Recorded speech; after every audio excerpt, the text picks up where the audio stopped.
Miyamoto-san, you have the Nintendo 3DS system. Yes, here it is. This is it. Nintendo 3DS. It's finally finished.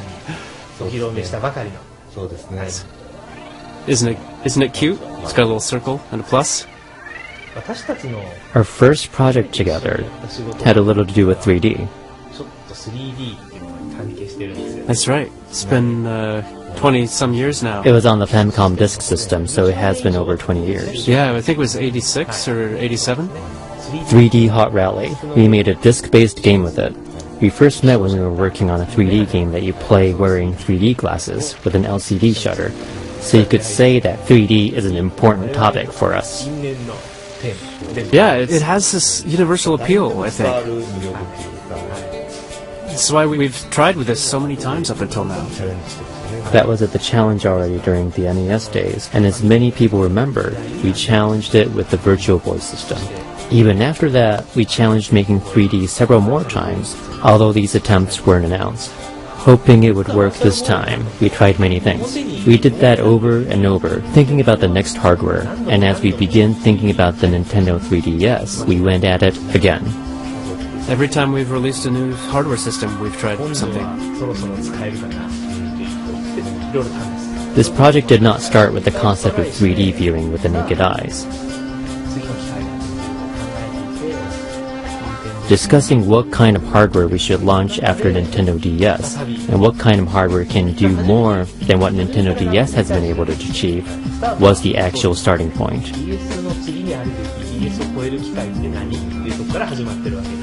That's right. You know, there were many different directions, and the DS itself gradually added many features. It became a very useful tool, and the software, I would think, has really kind of broadened beyond what you'd call the typical evolution of an entertainment device.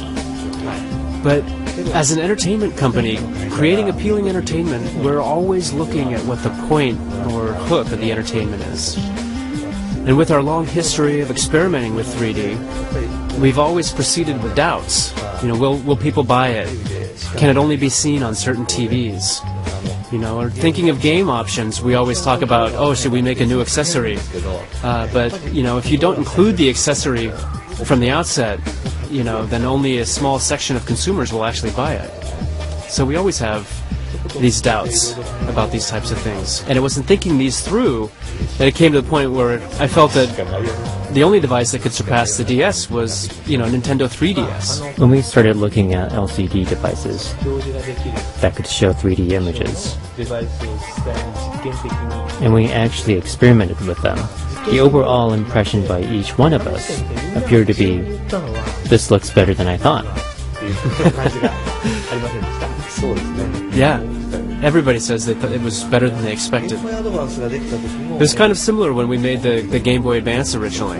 Everyone was very surprised when they saw Yoshi appear on the GBA screen. You know, and when Mario appeared for the first time on the 3DS screen, it was the same type of feeling, the same type of surprise. This has a lot to do with the fact that the hardware manufacturer's technology is advanced. Miyamoto-san, with this Nintendo 3DS, do you have any ideas as to what can be done with it in terms of things you think will be fun to do in 3D, but weren't possible until now, without revealing too much?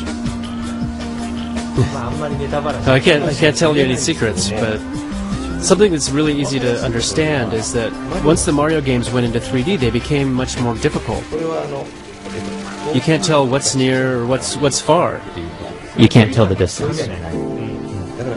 So when a platform stretches out from across a gap, you can't tell what part of the cliff it's gonna hit at, whether it's gonna be above you or below you. Most people can grasp the distance jumping sideways, but it's completely different when you're jumping towards the backside of the screen. Yeah, it's really hard to tell height differences. So actually, one of the most difficult things to do in a Mario game is just jump on top of a tree stump. And it's even harder to hit a floating question mark block. It's in midair.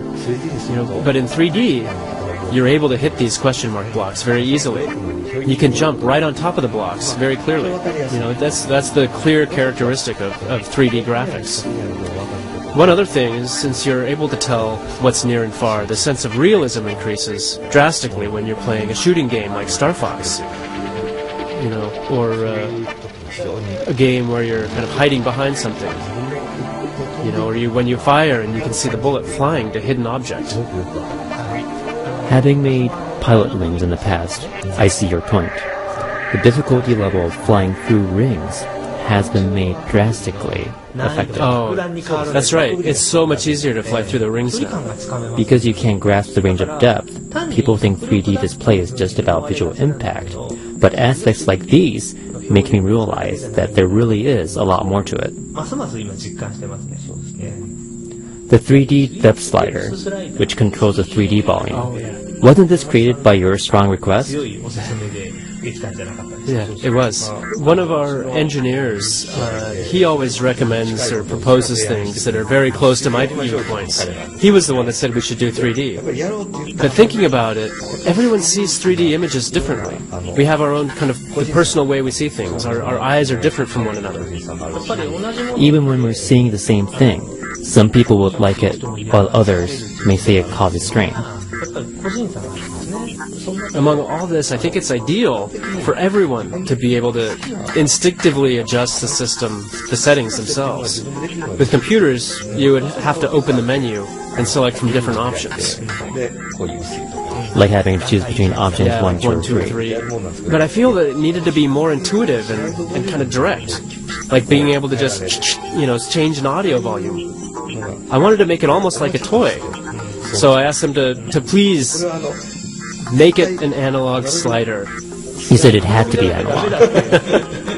If you have to press the button down for too long, it just won't work. More direct. You needed to be able to tell the change right away. Besides 3D, do you have other features you would like to point out? Oh, yeah. I'm sure we'll probably talk about this too, but the tag mode feature is one. We had something like that in Nintendogs, where you can communicate with others as you walk by them, or being able to communicate with someone you happen to walk by on a subway by chance. I really wanted to take this feature and strengthen it as much as possible. Walking around with the Nintendo 3DS. As you walk around with it, you can experience the tag mode in all sorts of places. As you walk around with it, you notice people are talking about the Nintendo 3DS, so you show it off. When those people see it, they too get happy. If things like this can happen everywhere, it would be one of our dreams coming true, and that's a goal we want to make happen. Yeah, I think so.